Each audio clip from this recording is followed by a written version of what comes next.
Good afternoon, and welcome to another episode of Smoke and Mirrors. I'm your host, Stephen Polius, alongside Greg Polius, who should be coming up There I go. soon. There he is.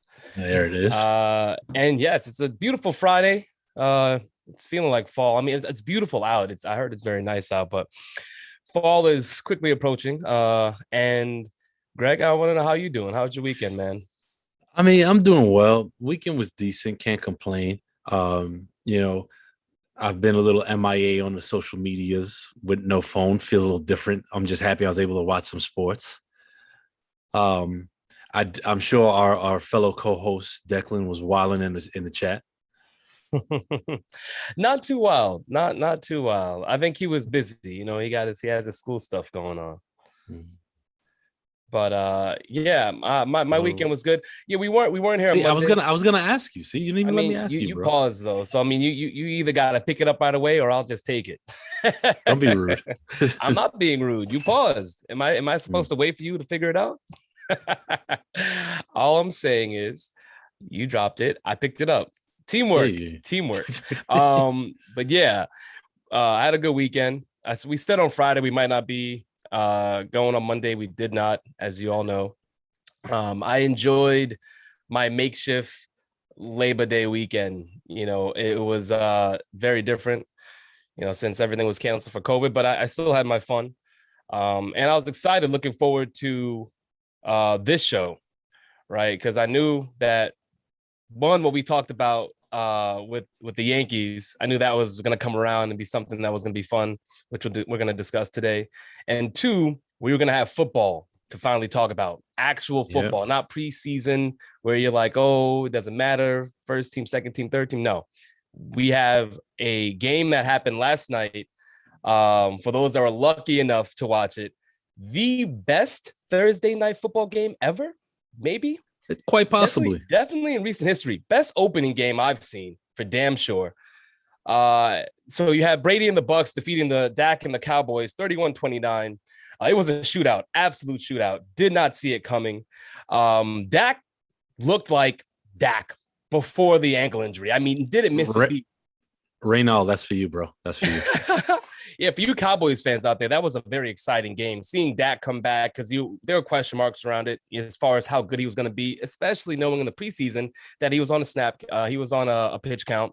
A lot of worries there, but fret not, Cowboy fans, because Dak was 42 of 58, 403 yards, 3 TDs, and a pick. And let's be honest, that pick was on CD Lamb, not on Dak. Dak threw a beautiful ball with three defenders around CD, went right through his hands for a pick. So Dak would have been perfect on the night. And then you had Tom Brady. Age is truly just a number to this man. I mean, because Age means nothing.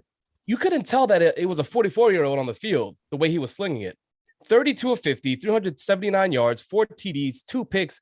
And again, when it comes to the picks, not all on Tom Brady. You had one that was to Leonard Fournette that hit off his hands and was picked. And I forget what the second one was, but Tom did his thing, and what I will say is that the Bucks injuries to their secondary did help. I would say help Dak because you had a few guys go down, but ultimately the Bucks defense at front seven just as stout as last year. Yes, yes. The And Bucks defense.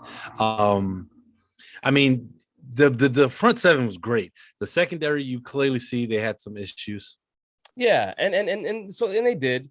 And what I will say is when you watch this game, it looked like it was going to come down to who had the ball in the last possession, and ultimately it did. Um, you had Tom Brady and Tom Brady, who I forgot how many times he's done in his career. I think it was like the 40 plus times he's orchestrated a comeback in the fourth quarter in a 2-minute drill. But you had Tom Brady completing a pass to Chris Godwin.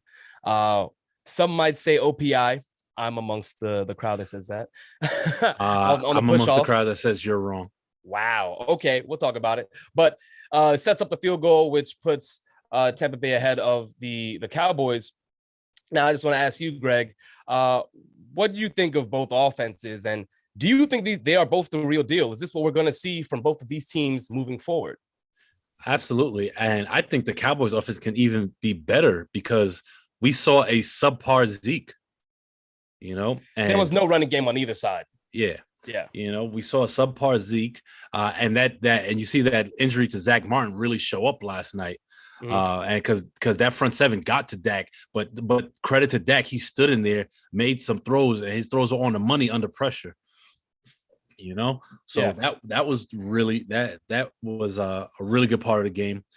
What I will say, though, actually, no, I'm gonna save that for when you talk about it. Save. So you the good? OPI, yeah. Oh, I mean, we could talk about it. Get into it. I mean, so you don't agree? No, I don't agree. Here's why I don't agree was OPI. Both of them were hand fighting. I think, and especially that point in the game, cheap call.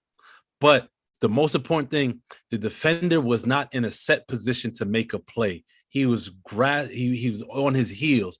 If he's in better position and Godwin extends his hands further, I think then. But the fact that he wasn't in proper positioning and back on his heels, and they were both hand fighting, I think it was a great no call.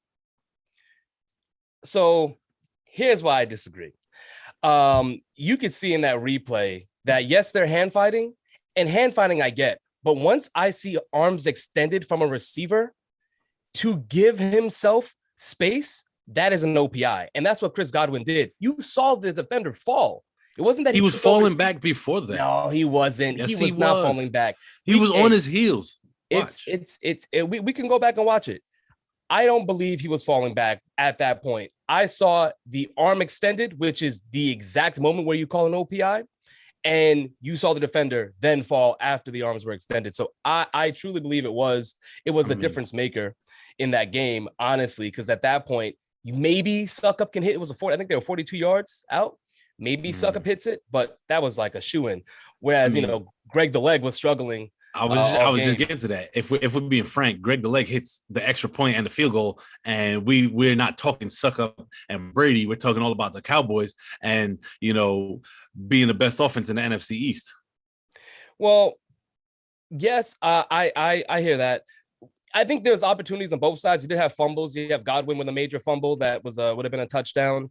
And I believe there was one other. I mean, you have the picks obviously before net, but I think there was points that the Bucks left on the board. So it wasn't like just Greg the Leg was the reason that that the Cowboys didn't win. I also, the injuries to the secondary showed, because when you said you believe that both these offenses are what we're going to see, I can see a scenario where Dak might struggle a little bit, or this offense isn't as good. We did have an inefficient CD Lamb, though, right? I think he had 14 targets. He only had 7 receptions from there, or 15 targets, maybe. Yeah, still went 7 for 104 and a TD. Yeah, and it looks good. I mean, my fantasy line was great, but as far as efficiency goes, not the most efficient. Whereas Amari Cooper, one of his better games, as far as just receptions goes, I should say, 13 receptions, 139 yards, 2 touchdowns. He was just about as locked in as you can be. Without Zeke, I think that there's another level for this offense, definitely. But I felt like the secondary of Tampa Bay getting hurt made it a lot easier for Dak to exploit some matchups, which we did see. I think the most important thing for Dak was, can he stand in there and take a hit? And he proved that. On multiple occasions. Honestly, that was one of my favorite things to see. I think maybe it was in the third quarter.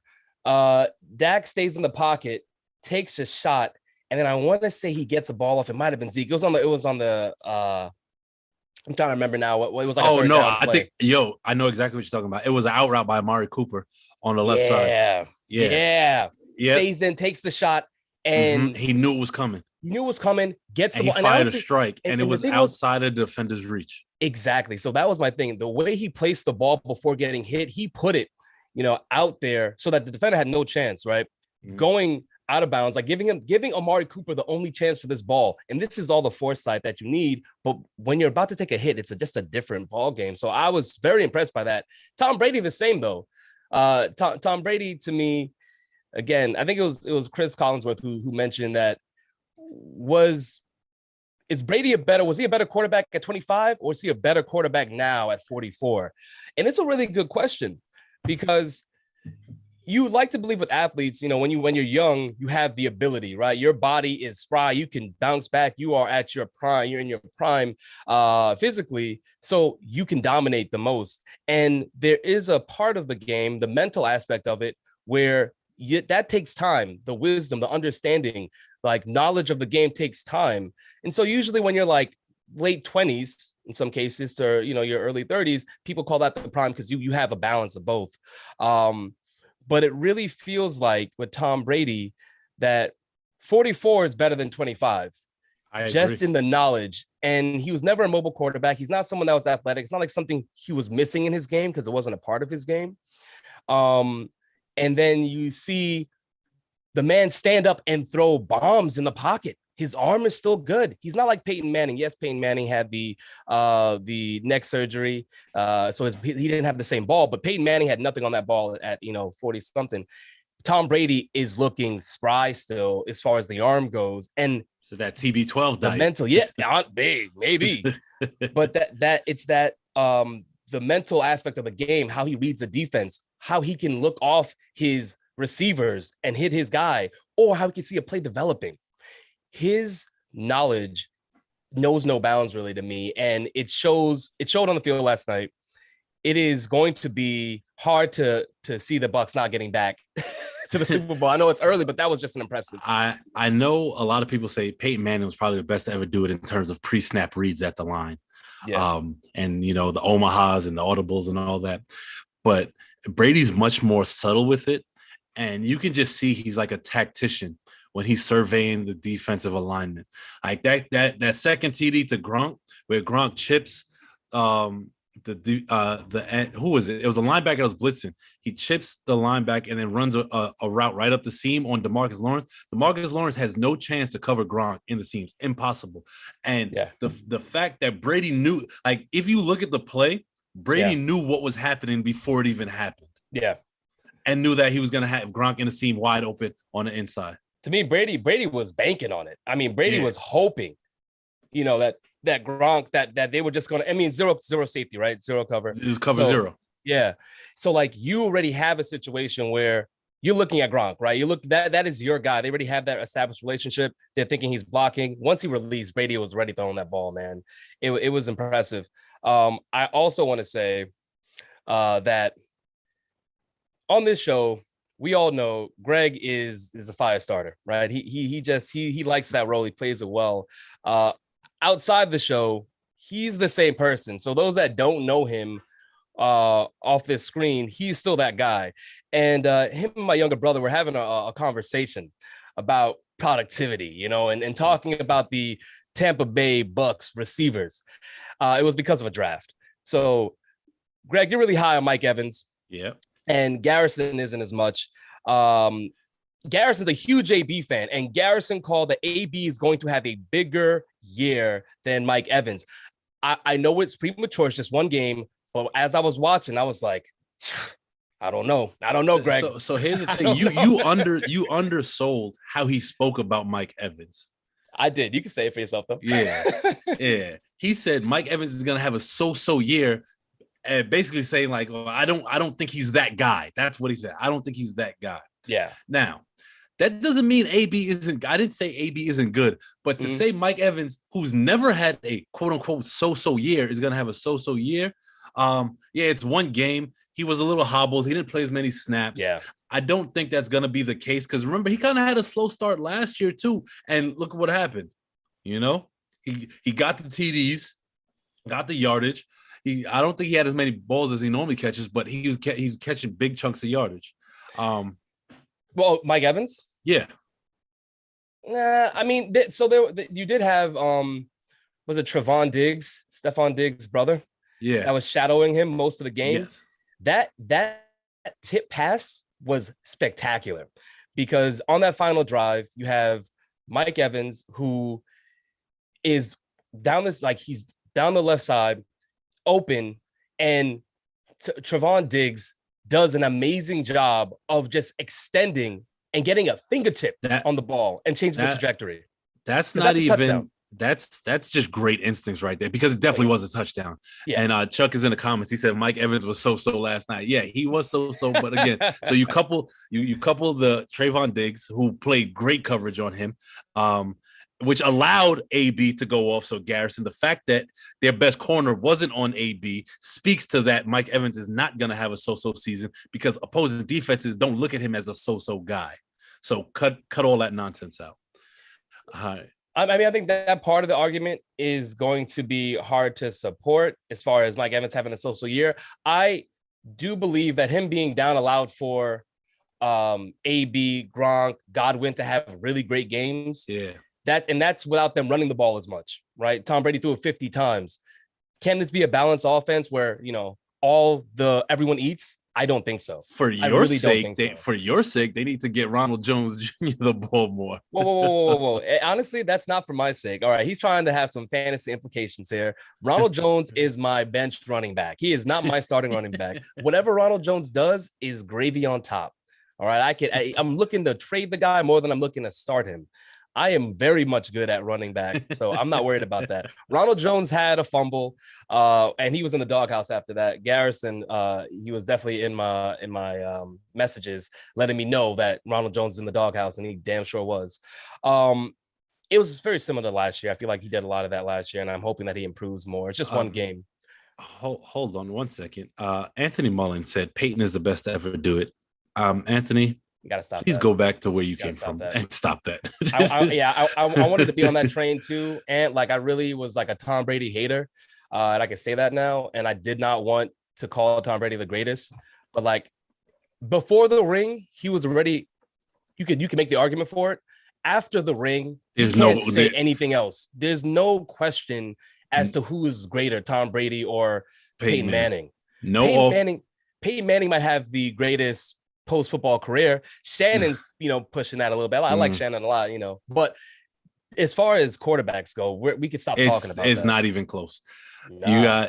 You had no training camp last year, no offseason, no preseason, and Mans went out there with a whole new team, no new offensive coordinator, new coaches, and won a Super Bowl. Talk done. Talk done. Yeah, man. It's just impressive. And we haven't seen someone this is 22nd season. He became the oldest quarterback to start a season. I mean, Bruce Arians is 68 and he's 44. And you couldn't tell, like I said, that this is a 44-year-old man slinging the rock on the field last night because he took the shots down the field. And Tom Brady, right? We like to have this trope of Tom Brady where he's just this intermediate route passer, right? He doesn't throw the deep ball. It's really because he didn't have that. And we saw that last year because he has the speed. Now, when he had Randy Moss. Wrong sport. Yeah, wrong sport for real. Randy Moss. When he had Randy Moss, he went downfield and he's doing it again. He has a lot of talented receivers. I don't know if Gronk is going to eat like this on a regular basis. 8 for 8, 90 yards. This is his best game as a Buck. Yeah. Statistically. So I don't know if again, I don't think everyone's going to eat. There's going to be games where maybe it's Godwin and Evans and not Antonio Brown. It's going to shift. Yeah, it's definitely going to shift because they have that much offensive firepower, And don't what's the do they still have Cameron Brate? If they do, I feel bad for him. I mean, I don't think they might have. Last year he was there. I don't know if he's gone. I didn't hear anything about him. You have OJ Howard, so it's how can you have the three of them? There's not enough snaps. No, there's not. There isn't. And you're talking about a Gronk now that was removed from football last year and now had a training camp to go into and is looking like the Gronk of old. Like the greatest tight end of all time? Yeah. Even though Travis Kelce is giving him a run for his money. He doesn't have the speed necessarily. Not that he ever used the speed like that, but it did help with the separation. He's making it work. His size has always been his attribute, and he still has the size. So that is the matchup. I do want to say for the Cowboys, I didn't expect to see CeeDee Lamb targeted the way he was targeted last night, more than Michael Gallup. Really? And yeah, I didn't expect because I felt like from last year that was kind of like where the trajectory I expected maybe 7 to 10 targets, not 10 plus targets. But what I will say for that Cowboys offense, they have, like I said, they have the ability to be the best offense in the NFC East. I get it. That's not saying much, but if Micah Parsons and Trayvon Diggs can lead that defense, I think they can make some noise. I think they need to. And we talked about who we felt was going to win the divisions, right? Win each division, the conference. I had the Cowboys and I have the Redskins making the wild card.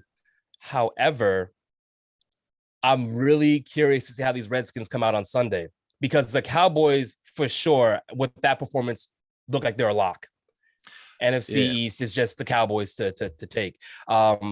Unlike those who think Reynolds is not going to be happy about this.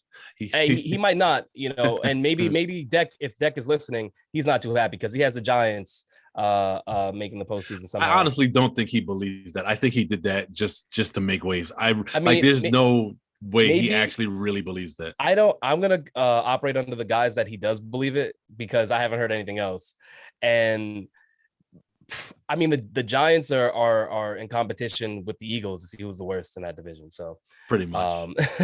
But it's I want to see Sunday. I want to see what the Redskins. I'm sorry. Wow, the Washington football team. Don't get canceled. Don't get canceled. Hey, I that's why I roll my eyes. Apologize. The Washington football team. I want to see what they look like, because the defense we already know about. We know they're stout. We know that they are very good, and they're going to keep their offense in games, keep their team in games. But what is Fitzpatrick going to do? Which Fitzpatrick are we going to get, and for how long? Because Fitz magic does run out, and it is fleeting sometimes. Mm-hmm. But that's where you have Antonio Gibson come in and have the running game that can, buoy and bolster that offense. So we'll see. But it was a great game last night. Really happy I got to watch that. It made my night, honestly. Although I will say, RIP to Greg and ours fantasy team. We're going against a guy that had Tom Brady. He had, who was it? CeeDee Lamb, Antonio Brown, and I want to say he had Gronk. Did he have a? And he had Greg the Leg. Yeah, he had Greg the Leg, right? 175 points he put up with 5 guys. So yeah, we're not winning this week, but it's only week 1, right? Nobody decides who's in the postseason from week 1. So. I know. I mean, opening up the Yahoo Sports app and seeing that, it was like, dang. I thought it was the projection, bro. Honestly, I did not think that was the number of points he had put up. But you have the right combination. You have the right combination. For the daily fantasy leagues people are in, like, I hope you chose that combo, because you sitting pretty right now. Facts. I hope our Mr. FanDuel himself, Ricardo Etienne, hope he had that lineup. Yeah, everybody at FanDuel's had that lineup, boy. They try to make that money. Insider info. But moving on, something that I teased earlier that we need to expand on. All right, so a few episodes ago, we spoke about the Yankees and their struggles, and how if they didn't get on the ball, they could lose the wild card spot. Some believed it, others didn't. You had the Red Sox, who were contesting them for home field advantage in the wild card game, and the A's were on their heels, like 2 games out. Well, as of last night, the Blue Jays, which extended they beat the Yankees, they extended the Yankees losing streak to 6 games, and they extended their winning streak to 8 games. They now have the Red Sox. Because of that loss, they put the Red Sox in the driver's seat in the wild card, 1 game up on the Yankees, and they are a half a game behind the Yankees for that wild card spot. Oh boy. For you Yankee fans, there should be a pressure on your chest that you probably haven't felt in a while, because when you were losing in the first half, you were upset, but it wasn't pressure. Since you went on that winning streak, which we all acknowledged here was a great streak, you saw that they had a chance to make noise. We weren't calling for them to win the division just because, we felt like the Rays had too much of a lead, which they definitely do. But the wild card was a possibility. And how it's been a week, maybe 2 weeks. 2 weeks changes a lot, because a half game with the way the Yankees are playing seems like too thin a margin. And we can't have this discussion without really having on a Yankee fan to talk about it. Not just any fan. I want a realist, because sometimes the Yankee fans, you don't get the balanced take. when you're sifting through this messiness, it takes that realist approach to really understand that. And I have one person in mind that really fits the bill very well. It's our guy, the one and only Chuck. I want to bring him on to talk about these Yankees because, man, they've been rough. Chuck, how you doing, sir? Chilling. Thank you. Football.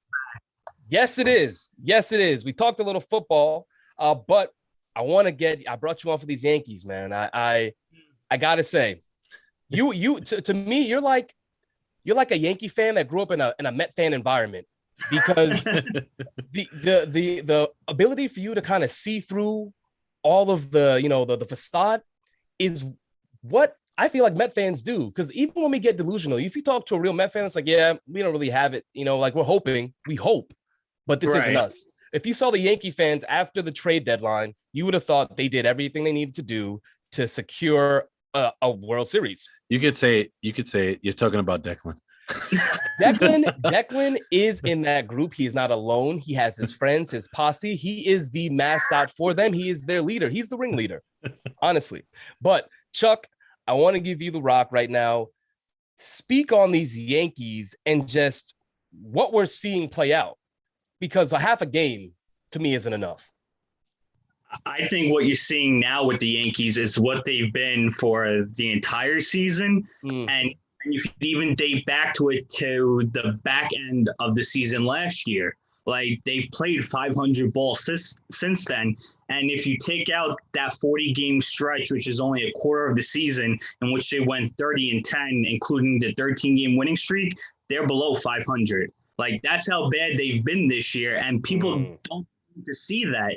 And Manny and I, shout out to Manny, we said before the season began, we weren't being haters. We weren't, pointing the finger saying that they suck.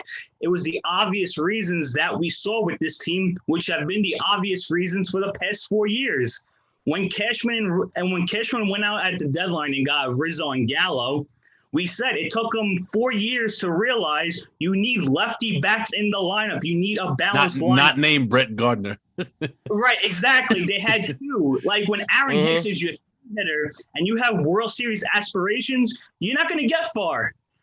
And Hicks went down, and then they had no lefties. So it just goes to show. And now look at their rotation.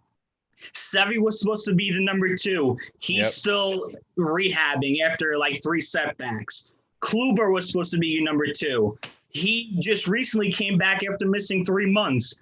Jameson Taillon was supposed to be, that like glue guy, number 3. Yep. He's possibly done for the year. Jordan Montgomery has had a great year, but he is what he is. He's a back-end starter. So behind Garrett Cole, you have nobody. And your bullpen, which coming into the season had 3 guys you could have relied on, that turned to 4 with the emergence of Jonathan Loaisiga. Loaisiga's hurt. Green gets bombed, every outing. Yeah. Zach is done for the year and for next year. And Chapman hasn't looked the same since like June. So I think Chapman's been hanging out with Edwin Diaz. They might be. I don't know. You also have to add in trading Sessa, who that would have been a major arm for you to have in that bullpen. He was reliable. This is what bothers me the most about that Sessa trade. Now, I'm not saying they should have kept him because, Sessa was some, late inning arm that you could go out there. However, you moved Sessa to clear out Justin Wilson's salary. So that brought them down to like $4 million under the tax or whatever. They traded for Gallo. The Rangers ate all the salary. Traded for Rizzo. The Cubs ate all the salary. I don't think Andrew Heaney really makes anything. So what does saving that salary do for you in the long run? Why didn't you go out and get another bullpen arm besides, Clay Holmes or a Sal Romano or a Joely Rodriguez? Like, where was the other bullpen arm, late inning guy that you needed? And you've needed since June because your starters are going 5 innings and you're burning your bullpen every night. Like, it was just coming. Like, if you have 2 eyes and understand the game of baseball, you saw this coming. Unless you're a big homer like a certain somebody, we're not going to mention anything. You can say Declan. It's all right. I think everyone that's watched this show knows that Declan's a homer. Except Declan. Without a doubt. But it's just you see the problems with the lineup. They strike out way too many times. It's either the three true outcomes. It's home run, walk, or strikeout. That's all that the lineup does. And if they're not hitting homers, the offense isn't good. They had one extra base hit the series with Toronto, and that was the Brett Gardner home run before last night when Rizzo hit the home run. Like, that's not good. You need extra base hits. You need rallies, but so when you look at the way the Toronto Blue Jays roster is constructed, and then you watch the Yankees roster, you're like, holy smokes, this is what our roster should look like.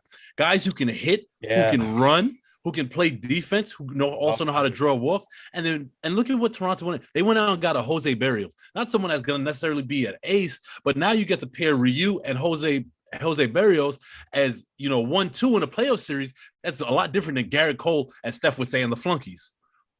Yeah, exactly. And also shout out to Robbie Ray, who's having I was going to say Robbie Ray. Yeah, that guy's having a career year. That guy's going to get paid this offseason by some schmuck team, but we're not worried about that. We're worried about how bad the Yankees have been. And it's really frustrating because then they also traded for Rizzo and then they kept Voit, which didn't make any sense because they went in the right direction at the deadline, but they didn't get to the finish line. It's like Cashman started out good, got to like the 50% mark, and then was like, all right, I'm done. And that was it. Yeah. And didn't make any sense. And truthfully, Steph and I kind of went over the upcoming schedules for Boston, Toronto, and the Yankees. I mean, we know the Mets aren't playing good baseball either. Steph, I have it up right now. I have the Yankee schedule up. Okay. So go through it. Yeah, we have the Mets this weekend. And we're going to talk about that Subway Series a little after this. But Mets got one game against Minnesota. You have Baltimore for 3 games, Cleveland for 3, Texas for 3, Boston for another 3, and then Toronto to finish out September, and then Tampa Bay with 3 games in October. So that Blue Jays Tampa Bay back-to-back is going to be really tough. It's helpful for the Yankees to go Don't they have Boston before that? Boston's before it. Boston's before it. That can help move the meter a little bit. So Boston, Blue Jays, and Tampa Bay. Like Tampa Bay, to me, they're going to be the stoppers. Like that's going to prevent the Yankees potentially from securing their wild card. Here's the thing: those games against Cleveland, Texas, and Baltimore, they have to win. If they don't win those series, they are not making the playoffs. Period. Agreed. I mean, you might even have to say that they probably have to sweep those series besides even win them. Yeah, I mean, they have like a 500 record against the Orioles this year, and the Orioles are one of the worst teams in baseball. So yeah, we could say they should beat the Orioles, they should beat the Indians, they should beat the Rangers, but there's no guarantees with this team because you don't know which team's going to show up on a nightly basis. The only good news about the Race series is that hopefully they clinch the division by then, and they sit guys. Yeah. But if I'm they just love to play spoiler just to get the Yankees out. You know that won't happen because Tampa wants to see them burn. Right. Yeah. Exactly. Yeah. And plus the games in Tampa, which has been a house of horrors for the Yankees the past couple of years. And definitely don't sleep on the Blue Jays. Yeah. You have a Blue Jays schedule up. Uh-huh. So just sweep of the Yankees right now. They have Baltimore for 4 games, Tampa Bay 3 games, Minnesota 3 games, Tampa Bay again for 3 games, Minnesota for 4 games, and they got the Yankees for 3, and they close out their season with Baltimore for 3. So they really have a chance to make a difference. And if they have a lead, to maintain that lead, or if they need to catch up, they could potentially do that with the Yankees going against the Rays in those final 3. Yeah, with those 3 starters and a decent bullpen, not great, but decent, and with that line of firepower, if Grichuk is the one hitting you home runs to take leads, like you're in a good position. I think the biggest concern is if the Blue Jays could figure out to get Nate Pearson going, that bullpen. Yeah. better. And I know he gave up back-to-back home runs last night, I believe, but if he could finally figure it out and put it together, they have a nice back end. And Jordan Romano's no slouch. He's a terrific closer.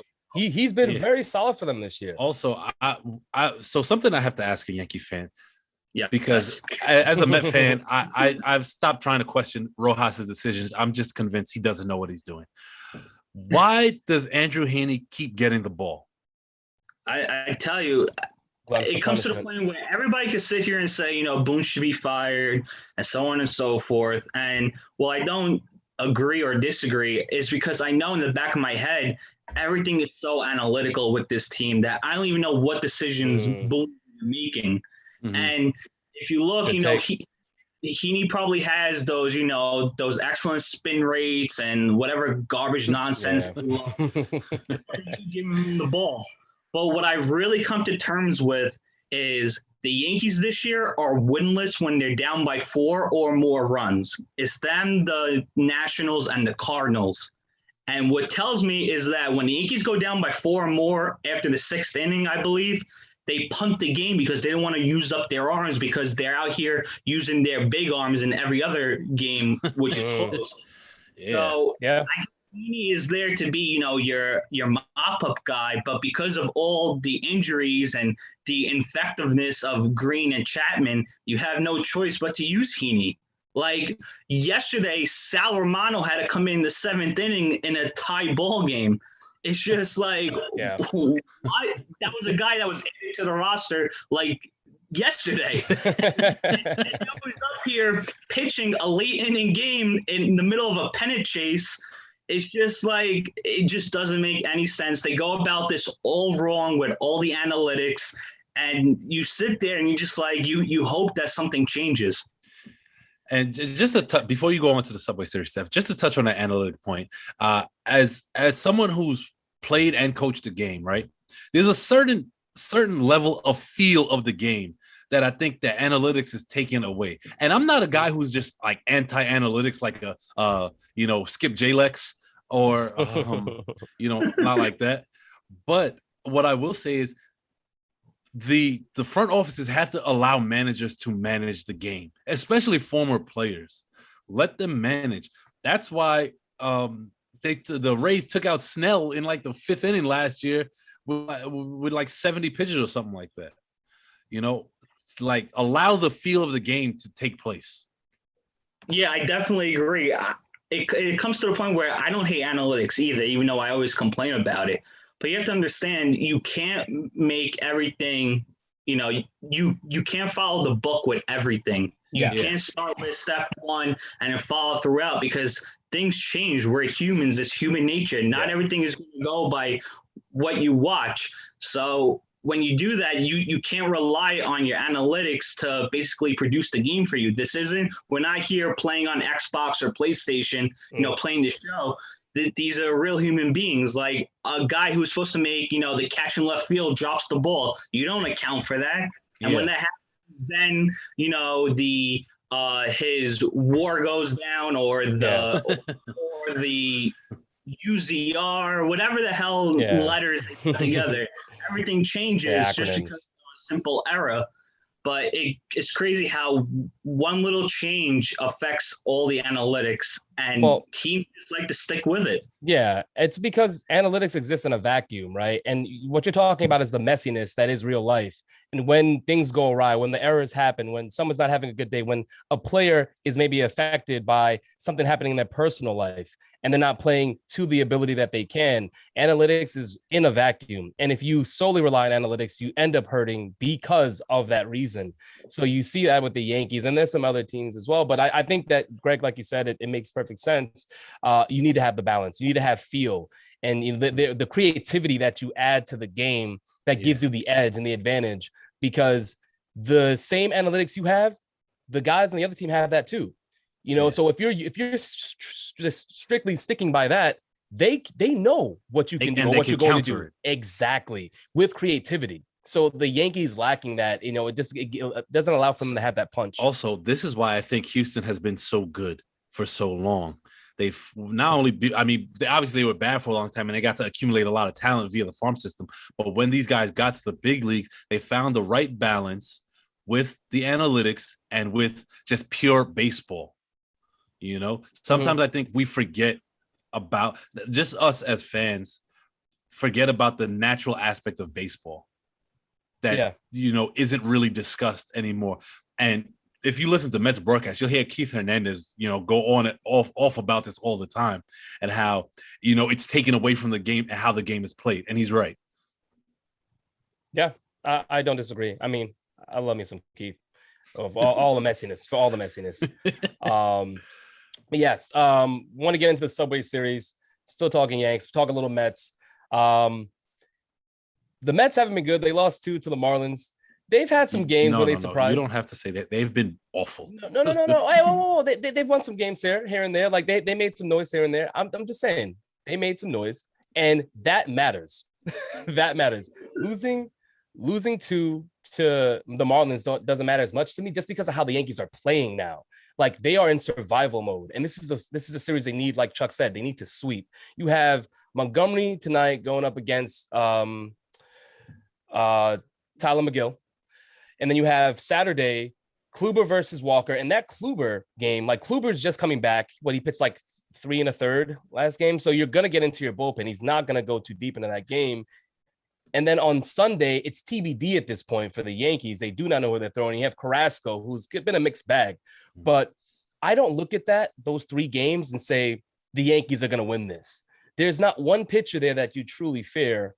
And if you get into the Yankees bullpen, anything can happen. And what I'll say about the Mets is, even though they've been really bad, since that blow up with Javi, there's been some life here and there in their lineup where the bats get going, and the arms do what they have to do. I'm always surprised when Castro comes in and he has a clean inning, or May comes in and has a clean inning, because they're just not consistent. But at this point, the Yankees need the Mets to be bad, because they're bad right now. And I honestly don't look at these 3 games and think the Yankees are going to take 3 from there. I honestly don't know if they could take 2. But Chuck, what do you think about this matchup for the Yankees in the Subway Series? 2 bad teams. Yeah, I think it's 2 teams where if we looked at this matchup, back in July, it's like, wow, like the Yankees are playing, decent. The Mets are playing good. Maybe this will be like a great series, especially, considering it's around 9/11 and everything. Like it's going to be, they're 2 baseball teams playing, top baseball, and lo and behold, both of them have been playing like poop the past month. So, I mean, if we don't know what the hell is going to happen this series, because the teams are so inconsistent. I think that's the perfect word to explain for them. They're so inconsistent that you don't know which team you're going to get or which pitching performance you're going to get. Yeah, the Yankees bullpen could implode at any time, but the Mets bullpen could implode at any time. And we might, see games that are like 2-1 because offenses have been, brutal. So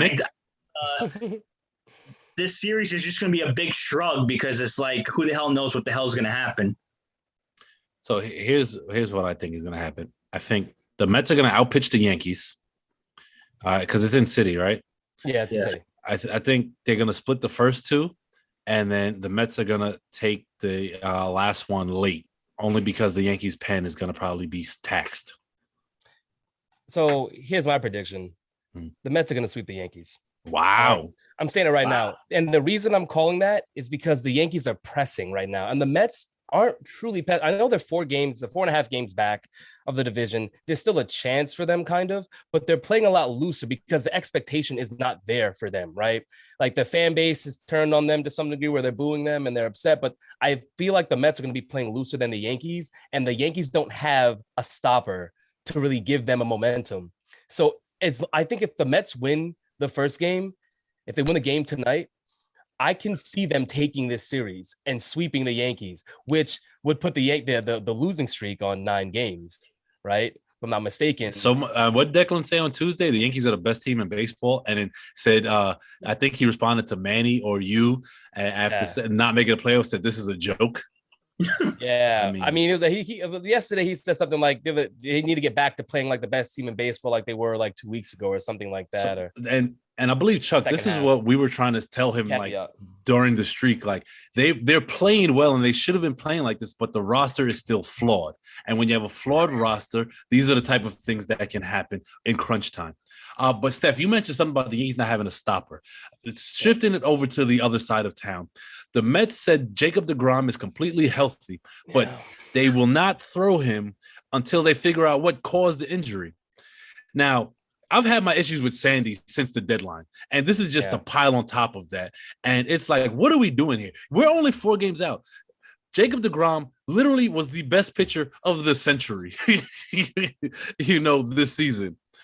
And we're not going to throw him out there as the stopper. What are we really doing here? Jacob deGrom is the shot into the arm that the Mets need. Watching him get back, because they have not seen dominance like that since he left. And there's no one that can dominate like that. And a pitcher like him, having a horse like DeGrom, changes the culture. It can change the locker room. It gives guys hope. So for them to not want to throw him before they figure out, like that's a long-term approach to making sure that their piece is good, instead of saying, let's go all in. Like, DeGrom, are you good? Do you feel good? Yes, we're throwing you. Like, that's what you want from an organization. And when we got Steve Cohen, I was like, yes, we're going to see more of this.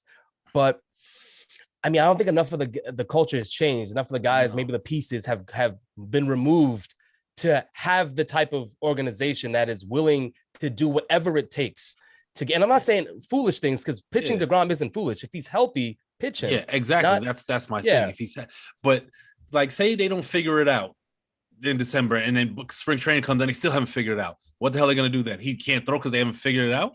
This is how you run players out of town. I think the problem was that they're trying to delay the inevitable, which pains me to say, because you never want to see something like that happen to such a great player. But I think at the end of the day, he's going to need Tommy John again. And this should have been done back in when he first got injured, which was in May, right? I'm not mistaken. I think so.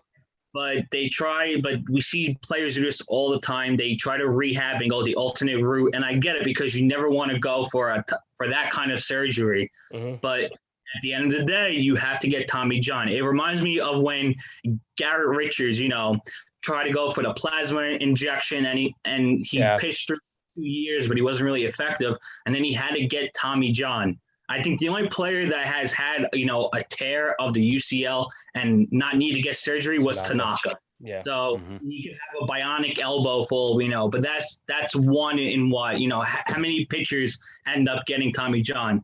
So the longer this goes on, the longer it hurts the Mets, because now if he gets it today, he's going to miss 2022 regardless. But like Greg said, if this leaks into next year, now you're hurting the team into 2023, and it's the not getting any younger. He's already on the 30.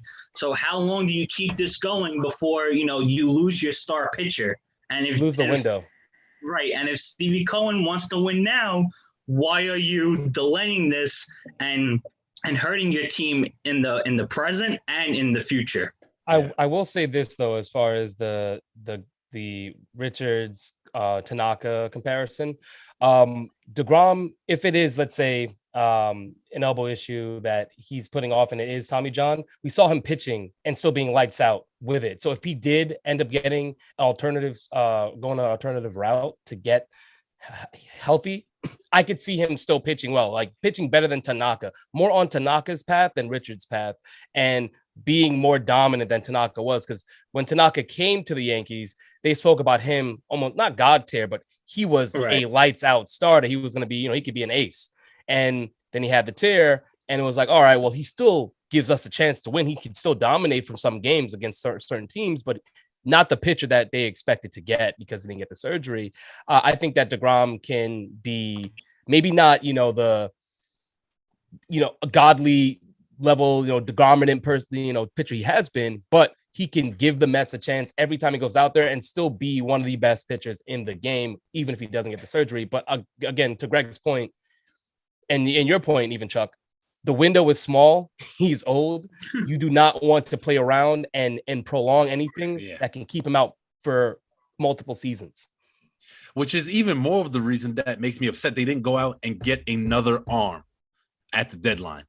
And there were arms out there. I'm never going to let that go, ever. We shouldn't. We hold on to everything. also, Steph, to kind of counter your point, if he does go out there and pitch, you're also, you're risking the fact that how can that elbow hold up? And if he comes back now, and he makes it to, let's say, the Mets get into the playoffs and they play, whoever in the first round, will that elbow hold up, for that round? And then if they advance, or will he end up, just blowing his arm out completely and ending up near Tommy John anyways? Yeah. So I think they try to play it safe. And if he's not 100% to get on the mound, I don't know why even sit around. I think this is something you got to take care of today rather than letting it linger, for months. If that's the case, don't say he's healthy. Right.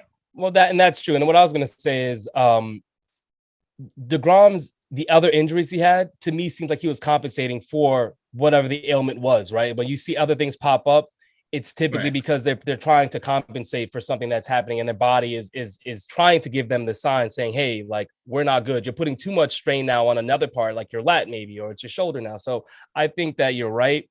I was with my reasoning, it was more so that if he gets, the blood platelets or whatever it might be, that it allows him to pitch more comfortably. And then it reduces the strain he's putting on the other parts of his body to try and pitch the way he needs to pitch in order to dominate the way he dominates. But you're 100% right. It is a risk.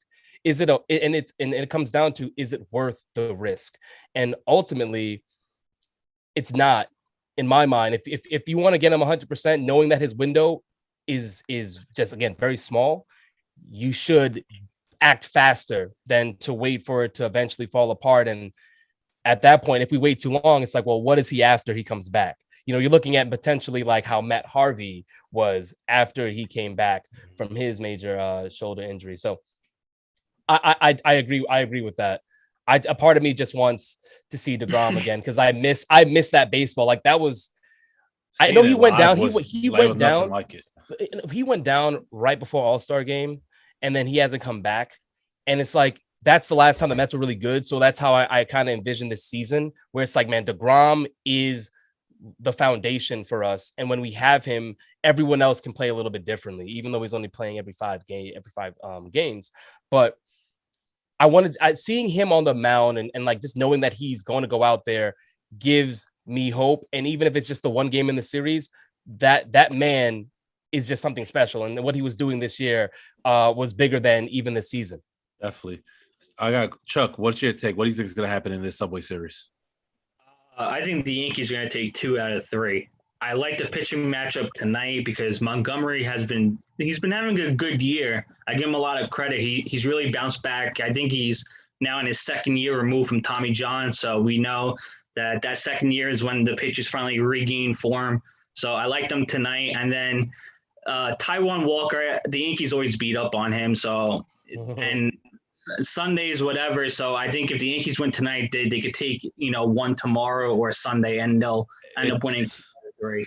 It's McGill tonight for us, right, Steph? McGill, yeah. McGill has been surprisingly very good as a rookie. I think he's had some tough starts the last few out, but he's not a mixed bag. I would say he's been more consistent than not. It's just he's a rookie, and any game, it could be a tough one for him. Yeah, and the problem that hurts the Yankees was that Cole was supposed to pitch Sunday, I believe. So him hurting the hamstring pushed him back, which sucks because, these are must-win games now. So like in the Mets scenario, when you don't have your ace on the mound, especially during this time of the season, it really hurts. They need the other guys to step up. But this series is going to be so unappealing. oh no, I mean to who? To who? To Yankee fans. As a Met fan, I'm like, spoiler, because it's house money at this point. Yeah. Well, technically the narrative is that this is the Mets World Series, playing the Yankees. To who?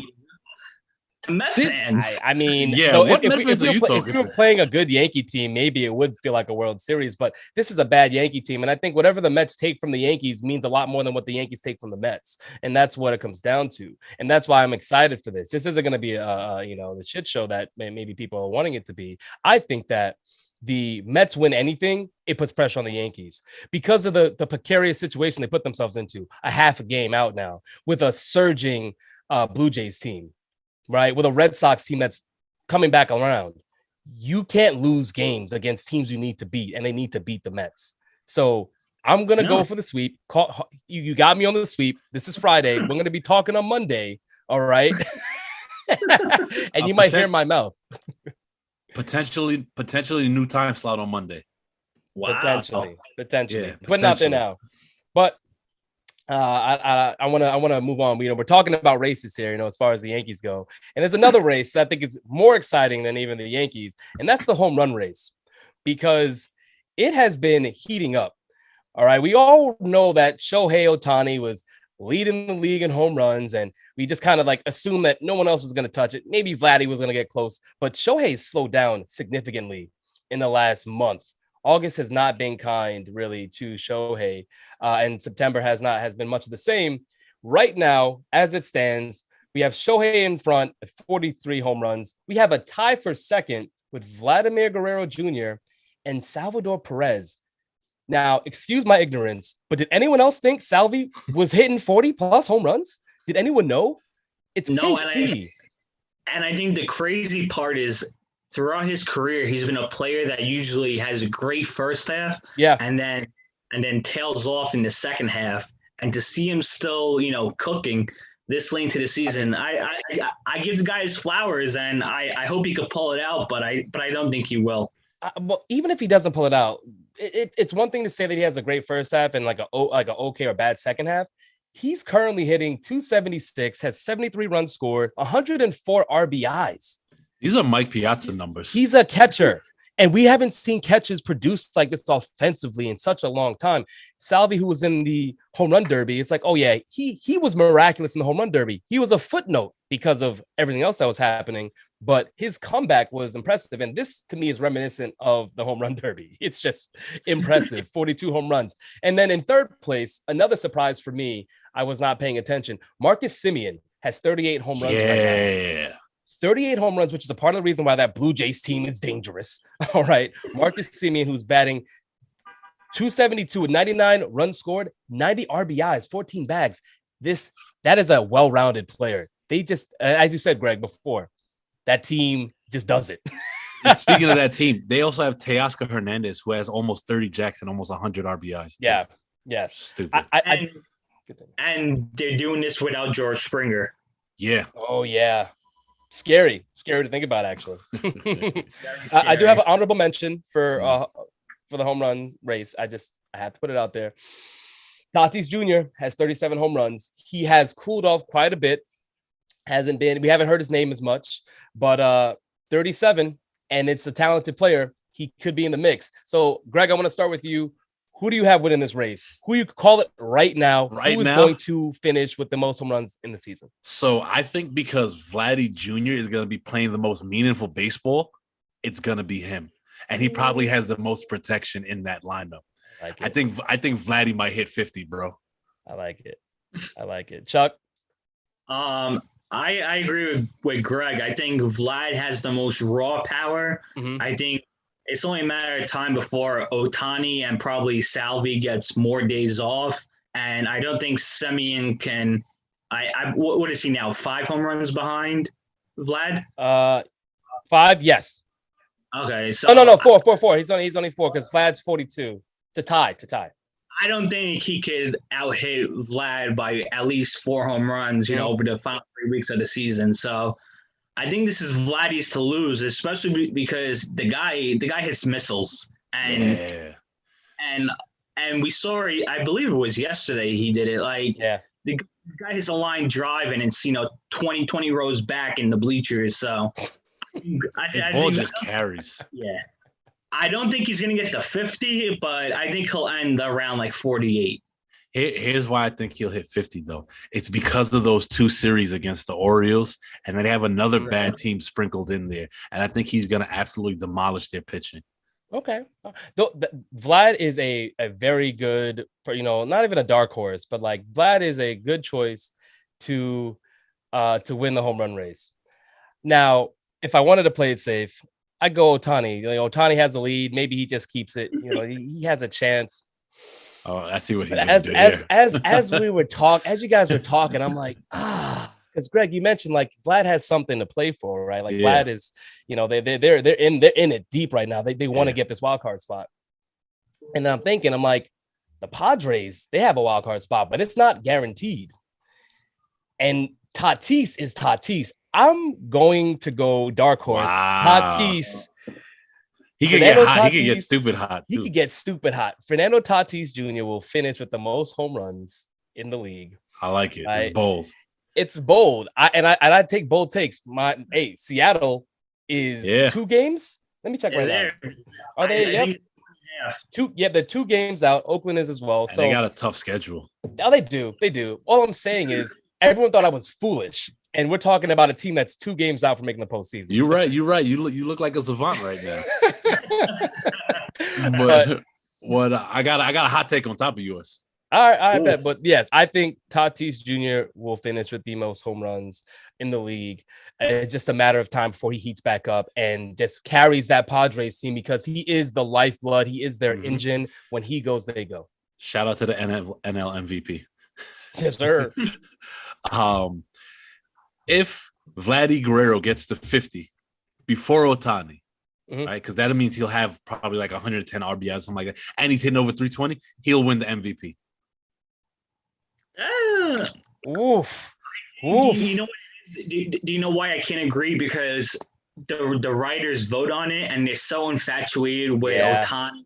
He hits some pitches. I think it's a lock.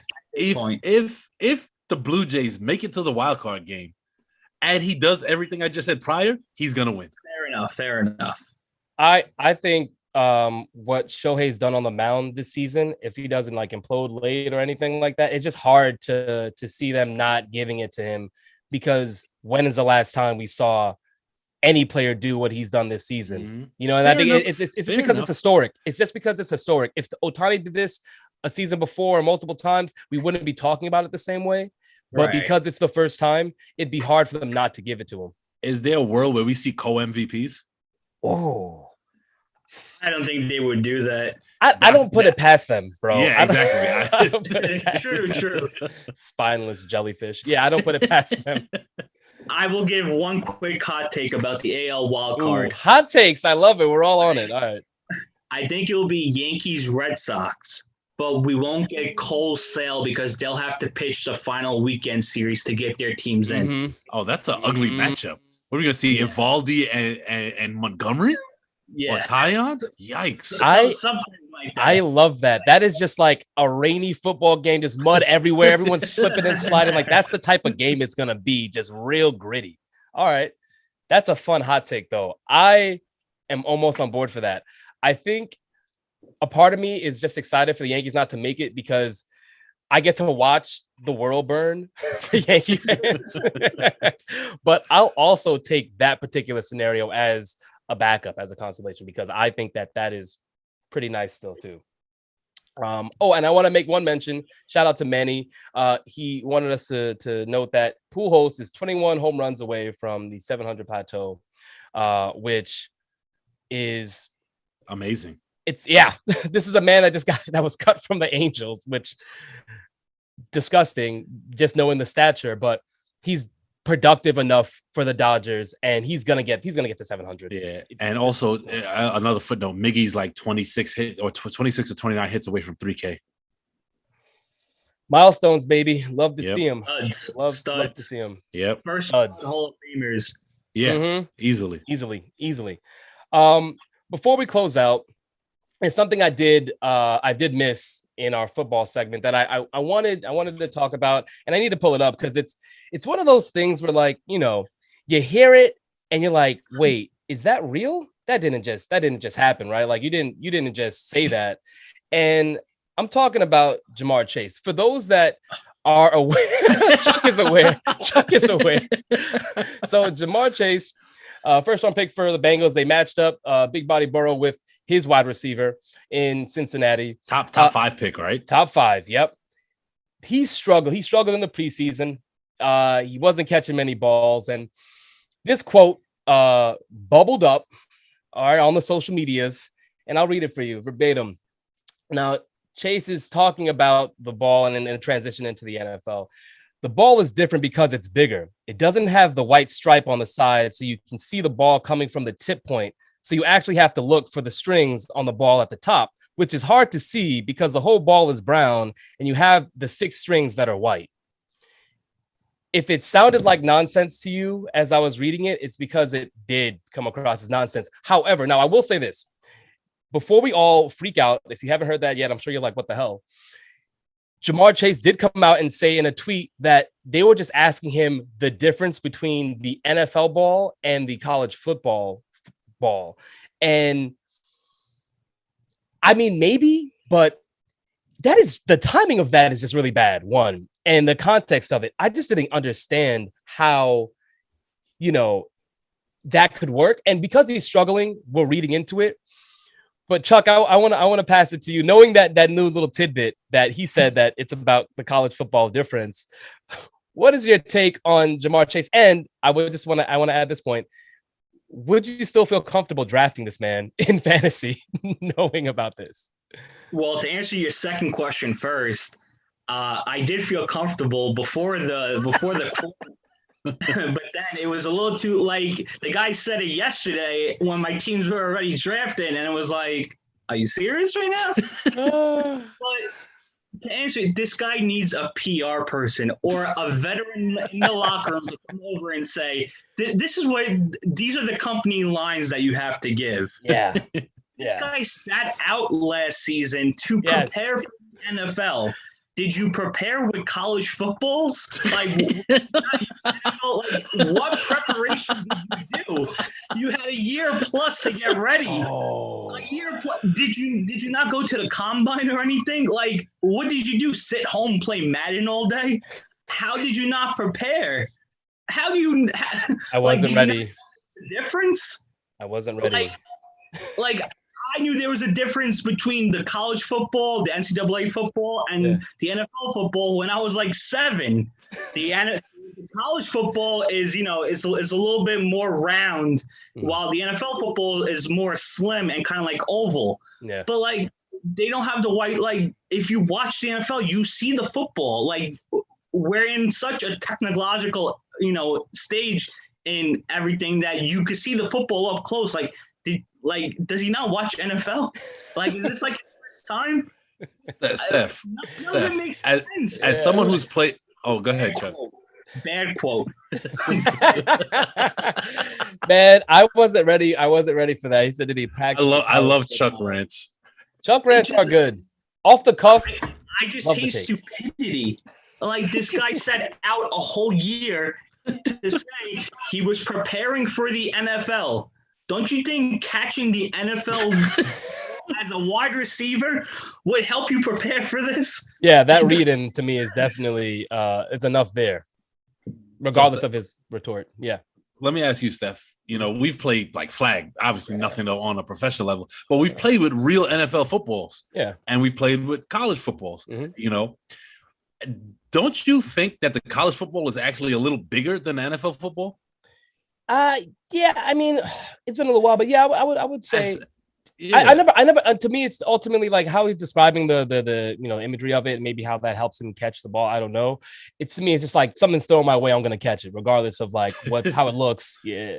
Just catch a ball. Even when I play quarterback, the ball, it's harder I have pretty big hands. It's harder to hold a college football than it is an NFL football. So for him to like say that the NFL football is bigger, it's like something's off. And Chuck is right. Something's missing here. Something's off. I don't know what it is, but I need T. Higgins and Boyd to get in his ear and be like, all right, look, kid, this is what we're going to do. We're going to go out on this jugs machine and we're going to get you right, especially for my fantasy team for that trade. Well, that trade ain't happening on my team right now. I'm sorry. Anybody that has Jamar Chase right now that's panicking, you better hold on to that guy. For like, you just have to buy into the value and hope that it figures it out.